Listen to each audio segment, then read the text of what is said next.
গর্ভাবস্থার শেষ মাসগুলোতে কিছু সমস্যা খুব মারাত্মকভাবে মাথা চাড়া দিয়ে উঠতে পারে। বিশেষ করে সপ্তম, অষ্টম ও নবম মাসে এই সমস্যাগুলো বেশি দেখা গেলেও নবম মাসে খুব বেশি পরিমাণে দেখা যায়। গর্ভবতী মায়েরা এ সময় কী ব্যবস্থা গ্রহণ করবেন তা নিয়ে খুব চিন্তিত থাকেন। আজকের ভিডিওর মাধ্যমে এমনই 10টি সমস্যা সম্পর্কে আপনাদেরকে জানাবো যা গর্ভাবস্থার শেষের মাসগুলোতে আপনার হতে পারে এবং হলে কি ব্যবস্থা গ্রহণ করবেন তাও জানাবো। Hello মামিজ, daddy's and all my lovely viewers, সকলের কাছে অনুরোধ থাকবে আপনারা যারা আজকে এই চ্যানেলে নতুন তারা অবশ্যই মা ও শিশুর স্বাস্থ্য বিষয়ক এমনই উপকারী ভিডিওগুলো পেতে চ্যানেলটি সাবস্ক্রাইব করে পাশে থাকা বেল আইকনটি ক্লিক করে অল নোটিফিকেশনে ক্লিক করে দেবেন। এতে করে আমরা ভিডিও আপলোড করার সাথে নোটিফিকেশন আপনাদের কাছেই পৌঁছে যাবে। আপনারা আমাদের Facebook page health Bangla beauty follow করুন। চলুন মূল ভিডিওতে যাওয়া যাক। গর্ভাবস্থার শেষের মাসগুলোতে এসে গর্ভবতী মহিলাদের প্রথম যে সমস্যাটি বেশি আকারে হতে থাকে তা হচ্ছে পিঠে ব্যথা ও পেটে ব্যথা। যদিও এ দুটোকেই স্বাভাবিক বলা যাবে যদি এটি অল্প পর্যায়ে থেকে থাকে। আপনার পেট বড় হচ্ছে, বর্ধিত জরায়ু পিঠের দিকে খুব চাপ দিচ্ছে এবং পেটের দিকেও বেশ চাপ দিচ্ছে, যার কারণে পিঠে ব্যথা ও পেটে ব্যথা হওয়া স্বাভাবিক। হালকা থেকে মাঝারি ব্যথা হলে কিছুক্ষণ রেস্ট নেবেন, ভালো হয়ে যাবে। কিন্তু যদি ব্যথার তীব্রতা খুব বেশি থাকে তবে এটি ডক্টরকে জানানো জরুরি। পিঠে ব্যথার ক্ষেত্রে নিয়মিত পিঠে গরম সেক দিতে পারেন, মাসাজ নিতে পারেন, শুয়ে আরাম করবেন, শোয়ার সময় বাঁ কাত ফিরে শোয়ার চেষ্টা করবেন, পিঠের কাছে বালিশ দিয়ে শোবেন এবং যদি পেটে ব্যথা হয়ে থাকে সে ব্যথাটি কি প্রসব ব্যথার মতো কিনা তা খেয়াল করতে হবে। থেমে থেমে উঠছে, কিছুক্ষণ পর আবার ভালো হচ্ছে, আবার উঠছে, এমনটা কিনা। এমন হলে ডক্টরের কাছে যাওয়া জরুরি। নিয়মিত ক্যালসিয়াম, আয়রন, ভিটামিন ওষুধগুলো খাওয়ার পাশাপাশি খেয়াল রাখতে হবে ব্যথা হলেই নিজের জেনে বুঝে কোনো ওষুধ সেবন করবেন না, এটি বাচ্চার জন্য ক্ষতিকারক হতে পারে। দ্বিতীয় যে সমস্যাটি হতে পারে তা হচ্ছে পেট শক্ত হয়ে যাওয়া। আপনার বাচ্চা এখন ডেলিভারির জন্য প্রস্তুত হচ্ছে, আপনার শরীরও প্রস্তুত হচ্ছে, তাই মাঝে মাঝে আপনি খেয়াল করবেন আপনার পেটটি বেশ শক্ত হয়ে যাচ্ছে, একেবারে হার্ড। আপনি হাত দিলে যেন পেটটি ভেতরের দিকে একটু চাপ দিয়ে ঢোকাতে পারবেন না, আবার কিছুক্ষণ পরে পেটটি ছেড়ে দেবে। এটিকে বলা হয়ে থাকে কন্ট্রাকশন। সাধারণত জরায়ুর সংকোচন ও সম্প্রসারণের কারণে এমনটা হয়। বাচ্চা ডেলিভারির পূর্বে থেকে আপনার জরায়ু প্রস্তুত হওয়ার জন্য এমন কাজটি করে থাকে। তবে যদি দিনে 10 বারের অতিরিক্ত আপনার এই ধরনের কন্ট্রাকশন হয়ে থাকে এটি ডেলিভারির লক্ষণ বা ভালো লক্ষণ নয়। এক্ষেত্রে আপনার ডক্টরকে বিষয়টি জানানো উচিত। তৃতীয় লক্ষণটি হচ্ছে ডান পাঁজরের নিচে ব্যথা অনুভব হওয়া। অষ্টম ও নবম মাসে এই সমস্যাটি বেশি দেখা যায়।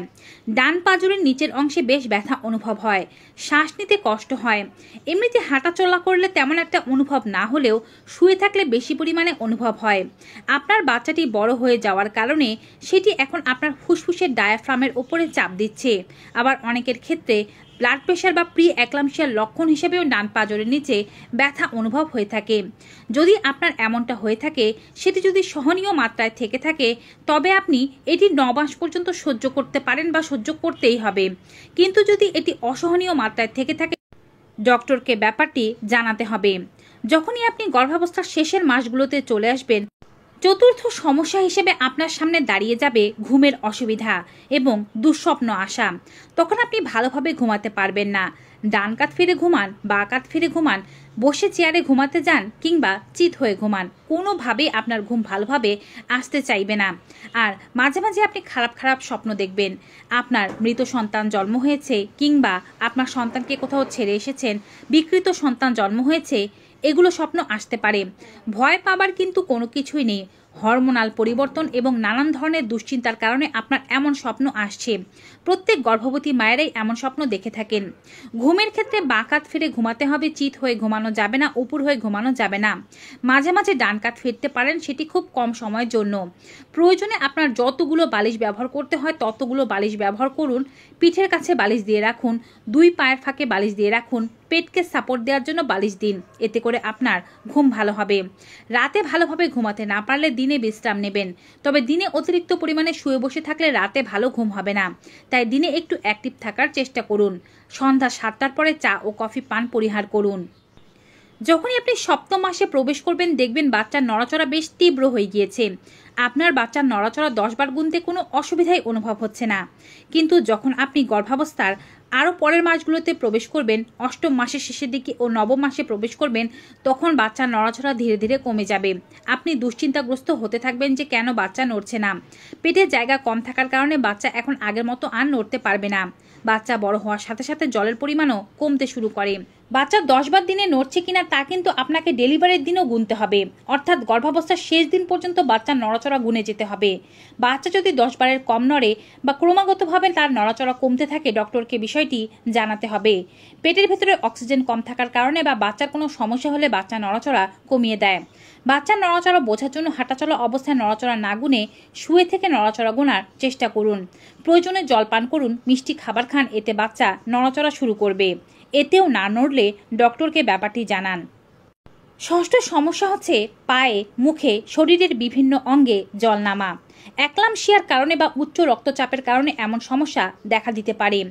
যদি শরীরে প্রচুর জল নামতে থাকে, পা ফুলে যায়, মুখ ফুলে যায়, ইউরিনের সাথে প্রচুর পরিমাণে ফেনা হতে থাকে, এগুলো ভালো লক্ষণ নয়।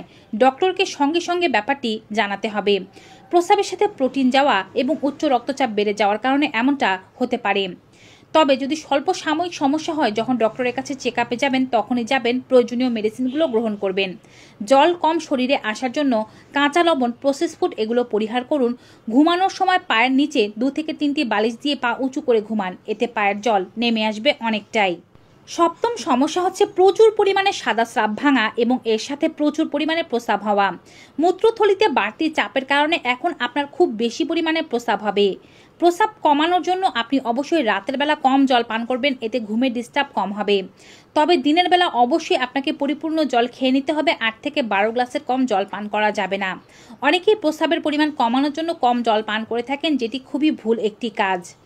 প্রস্রাব পেটের মধ্যে চেপে রাখবেন না, যথাসময়ে প্রস্রাব করে ফেলতে চেষ্টা করবেন। এছাড়াও এ সময় প্রচুর পরিমাণে সাদা স্রাব হয়। আপনার জরায়ুর এরিয়াতে প্রচুর পরিমাণে রক্তস্রাবের কারণে এবং যোনিকে ক্লিন ও ব্যাকটেরিয়া মুক্ত রাখার কারণে এমন স্রাব বাড়তে পারে। সপ্তম থেকে অষ্টম মাসে যতটা স্রাব হবে তার চেয়ে বেশি পরিমাণে স্রাব হবে নবম মাসে। ঘুম থেকে ওঠার পরে আপনি এমন স্রাব আরও বেশি দেখতে পাবেন, আপনি দাঁড়া হলে যেন মনে হবে পা দিয়ে গড়িয়ে গড়িয়ে দুধের মতো সাদা স্রাব পড়ছে। যোনি এরিয়া পরিষ্কার রাখুন। এমন ধরনের সাদা স্রাব নিয়ে দুশ্চিন্তা না করে সবসময় ধুয়ে ফেলুন, বা চাইলে প্যান্টি লাইনার ব্যবহার করতে পারেন, যেন দুর্গন্ধ না হয় বা ইনফেকশন না হয় বা ইচিং না হয়, সেদিকে খেয়াল রাখবেন। দুর্গন্ধ, ইনফেকশন, ইচিং হলে ডক্টরকে ব্যাপারটি জানাতে হবে।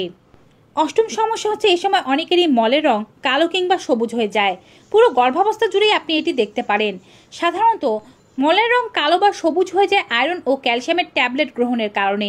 এছাড়াও হরমোনাল পরিবর্তনের কারণে এমনটা হতে পারে। সাথে থাকতে পারে কনস্টিপেশন বা কষা মলের সমস্যা। এই সমস্যা থাকলে, কনস্টিপেশনের সমস্যা থাকলে দ্রুত চাপ দিয়ে মল ত্যাগ করতে যাবেন না। পেটে মল আসলে বা মলত্যাগের প্রেশার আসলে মলত্যাগ করে ফেলতে হবে। প্রয়োজনে আপনি মেডিসিন গ্রহণ করতে পারেন ডক্টরের পরামর্শে। এছাড়াও বেশি পরিমাণে ফাইবারযুক্ত খাবার, ফলমূল, জল পান করুন যেন মল নরম থাকে। নবম সমস্যা হচ্ছে পেট ফাটা ও পেটে চুলকানি। যদিও আপনি গর্ভাবস্থার দ্বিতীয় ত্রৈমাসিক থেকেই পেট ফাটতে দেখতে শুরু করতে পারেন, কিন্তু পেট যত বড় হবে পেট ততই বেশি ফাটতে থাকবে। সাথে হবে চুলকানির সমস্যা। অল্প বিস্তর এমন সমস্যা হলে ঘাবড়ে যাওয়ার কোনো কিছুই নেই। নিয়মিত ত্বকের উপরে দুবেলা ময়শ্চারাইজার অথবা কোনো তেল মাসাজ করলে, যেমন আমন্ড অয়েল অথবা নারকেল তেল কিংবা ক্যাস্টর অয়েল মাসাজ করলে এ সমস্যা কম হয়। কিন্তু যদি প্রচুর চুলকানি থাকে সেক্ষেত্রে এটি বিপদের চিহ্নও হতে পারে, কারণ গর্ভাবস্থায় রেয়ার এক ধরনের লিভারের ডিজিজের কারণে অনেকেরই শরীরে প্রচুর পরিমাণে চুলকানি হয় এবং পেটে এই চুলকানি বেশি দেখা যায়। এই বিষয়টি ডক্টরকে জানাতে হবে। দশম ও সর্বশেষ সমস্যা হতে পারে জল ভাঙা, যেটি একটি বিপদের চিহ্ন।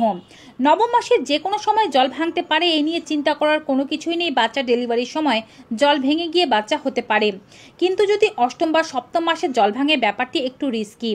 জল ভাঙছে কিনা তা বোঝার জন্য খেয়াল করতে পারেন আপনার পা দিয়ে গড়িয়ে গড়িয়ে টপ টপ করে জল পড়ছে কিনা, কিংবা ফোটায় ফোটায় জল পড়ছে কিনা, অথবা আপনার কাপড় বারবার ভিজে যাচ্ছে কিনা।